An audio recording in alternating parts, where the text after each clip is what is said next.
Supreme court of Pakistan کا ایک بڑا فیصلہ سامنے آ گیا جس کے نتیجے میں قومی اسمبلی بحال کر دی گئی ہے اور ڈپٹی اسپیکر کی رولنگ کو کالعدم قرار دے کر غیر آئینی قرار دے دیا گیا ہے۔ گویا پی ٹی آئی کا جو بیانیہ تھا کہ غیر ملکی سازش تھی یا ان کی حکومت ہٹانے کے لیے بین الاقوامی ایجنڈے کے تحت اپوزیشن مل کر حکومت کو ہٹا رہی تھی، اس بیانیے کو بھی سپریم کورٹ آف پاکستان نے دفن کر دیا ہے۔ اب عوام کے پاس جانے کا جب وقت آئے گا تو پی ٹی آئی جس بیانیے کو لے کر جانا چاہ رہی تھی اس میں بڑی مشکلات اب سامنے آئیں گی۔ لوگ سوال کریں گے کہ آپ تو کہتے تھے کہ آپ کے خلاف غیر ملکی سازش تھی جسے سپریم کورٹ نے منظور نہیں کیا، نہ مانا، بلکہ آپ کا ایک اپنا افسانہ اور اپنی ایک من گھڑت کہانی ثابت ہوئی۔ اب اس کے ساتھ ساتھ آپشن کیا بچے ہیں پاکستان تحریک انصاف کے پاس، کیونکہ عدم اعتماد کی تحریک پر ووٹنگ ہوگی اور 9 تاریخ کو صبح 10:30 بجے اسپیکر کو اجلاس بلانے کا حکم دیا گیا ہے جس میں ووٹنگ ہوگی، اور ووٹنگ کے نتیجے میں کیونکہ اپوزیشن کے پاس ممبران کی تعداد زیادہ ہے،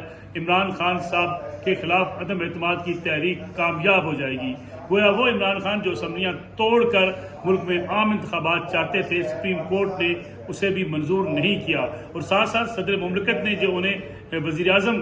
کا عہدہ سنبھالے رکھنے کا حکم دیا تھا، سپریم کورٹ نے اسے بھی کالعدم قرار دے دیا ہے۔ پاکستان کی سیاست پر اس فیصلے کے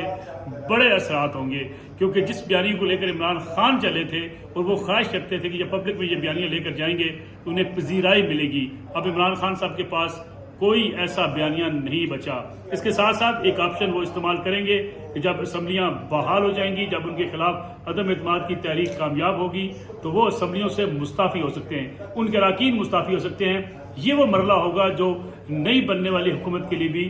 مسائل پیدا کر سکتے ہیں، لیکن اپوزیشن کی جیت اس لحاظ سے بھی ہوگی کہ اگر وہ مستعفی ہو کے عوام کے پاس جاتے ہیں تب ان کے پاس موقف کیا ہوگا۔ کارکردگی میں پی ٹی آئی پٹ چکی ہے، پی ٹی آئی کے پاس 3.5 سالہ کارکردگی کا کوئی ثبوت نہیں ہے، اور اس کے ساتھ ساتھ جو وعدے عوام سے کیے گئے اس پر پی ٹی آئی پورا نہیں اتر سکی تھی۔ ایک ہی واحد راستہ بچا تھا، ایک ہی پلاننگ کی تھی عمران خان صاحب نے کہ وہ کسی طریقے سے غیر ملکی مداخلت کا الزام لگا کر اپوزیشن کو غدار قرار دے کر عوام کے پاس جائیں اور اس بیانیے کو لے کر جائیں کہ میری حکومت ہٹانے کے لیے امریکہ سازش کر رہا تھا۔ وہ ان کی سوچ بھی اور ان کا وہ نظریہ بھی آج سپریم کورٹ نے دفن کر دیا ہے۔ مستقبل کی سیاست اور زیادہ جارحانہ ہوگی کیونکہ اب اپوزیشن کو موقع ملا ہے کہ وہ عمران خان صاحب کے خلاف کمپین کر سکیں گے، جو کمپین عمران خان اپوزیشن کے خلاف کر رہے تھے۔ لیکن عمران خان صاحب کے پاس ایک کارڈ ضرور ہے کہ وہ اسمبلیوں سے مستعفی ہو جائیں اور اس کے بعد انتخابات کرانے پڑیں گے حکومت کو ان نشستوں پر،